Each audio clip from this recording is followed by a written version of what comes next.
There are, quite frankly, a number of reasons why the Celtics season hasn't thus far gone the way they'd like or expected, but you have to give credit to Kevin McHale for identifying a key issue early on. It was back in November while the Celts were inching past their 10-10 start when the Hall of Famer essentially noted how depth can be a weapon, with two edges that cut in different directions. Kyrie Irving has criticized the approach to the game of the younger players, while Brad Stevens has sought a rotation and substitution pattern that gets the best from each of his people. The consistency continues to be an issue, and McHale called it. "I think they're in a spot where they're trying to keep a lot of players involved and a lot of players happy and catching a rhythm for a lot of players," he said. "That's always really hard. I've always believed that you need to make sure, as a coach, that your 3 or 4 top guys are in a great rhythm, and then after that you're going to have guys that fill in and play. You can't make everybody happy all the time. That's a tough thing." And granted, I think with Boston, one of the toughest things for Brad might be deciding who his top 3 of 4 guys are. There are a lot of guys on that team that can really play. But at some point, you've got to go to guys and say, "Look, I'm going to run my offense and these certain guys are going to get a few more shots. I've got to make sure they get going. I'm going to give them a few more minutes," but it's a tough situation, because at some point you're going to have to bruise some egos and sit some people down. I've never seen any coach be capable of keeping 10 or 11 guys all happy, especially when they're all really good. I mean, it's one thing to keep your 11th man happy when he knows he's not going to ever play, he's just happy to be in the league. That's not the case in Boston. As for younger players trying to find themselves and blossom in roles more limited than last season, McHale put the onus back on them. "It's a player's responsibility to go out there and play at an unbelievable level that makes them invaluable to the team. And there's a million ways you can do that. It's not all about scoring. It's not all about touches. It's not all about that stuff.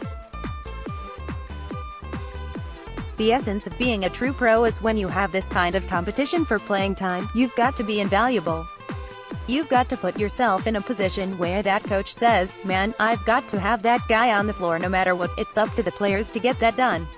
It may be a little odd to go over territory already mined in this space, but McHale's comments seem even more prescient with nothing yet truly solved in the playoffs, bearing down on the Celtics in fewer than 20 games. This week's Celtic timeline: Sunday vs Houston, 3:30 p.m. James Harden had 45 when these teams met in December, breaking the record for three-pointers by a Celtic opponent with 9. But even harder for the C's to take that night was getting bashed on the boards, 54-38. The Rockets had 18 second chance points in their 127-113 win. Houston will test the Boston defense in this one, with Harden seemingly shopping for the matchup he wants and taking advantage. The Celts will have to be far more concerted with their resistance, then finish off the possession by getting the rebound. Tuesday at Golden State, 10:30 p.m. The Warriors were in the process of winning 16 out of 17 when they defeated the Celts in Boston in January. As usual when these teams meet, it was a close game, with Golden State scoring the only 4 points in the last minute to get away, 115-111. If the C's are in need of a big win to gain confidence and get some momentum rolling toward the playoffs, this is the place to do it. Of course, it's only that kind of place because winning in Oakland is so difficult. Wednesday at Sacramento's 10 p.m. This is a too-fair type of game for the Celtics. A win would help them obviously, but it would also be a potential benefit for the future because it could push the Kings toward the lottery, and to pick the C zone. However, Sacramento has been tougher than expected this season, and on the second night of a back-to-back for the Celts, this one will be even harder to get.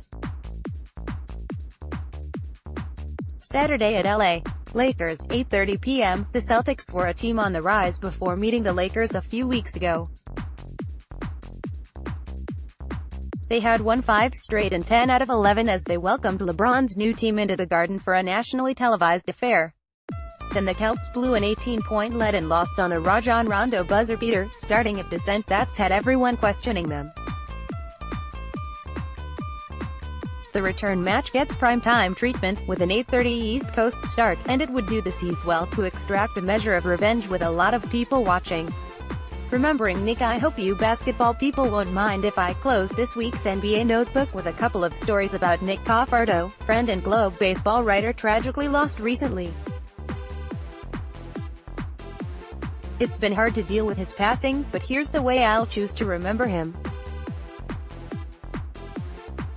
Back in the early 1980s when Nick was covering the Red Sox for the Patriot Ledger and I was a stringer for the Salem News reporting on home games, he told me about the difficulty he had gathering Sunday notes. At that time, writers from around the league shared anecdotes that might entertain readers. Beat guys now mine their own material, and Nick lamented that it was hard being third behind the Globe and Herald when trying to partner up.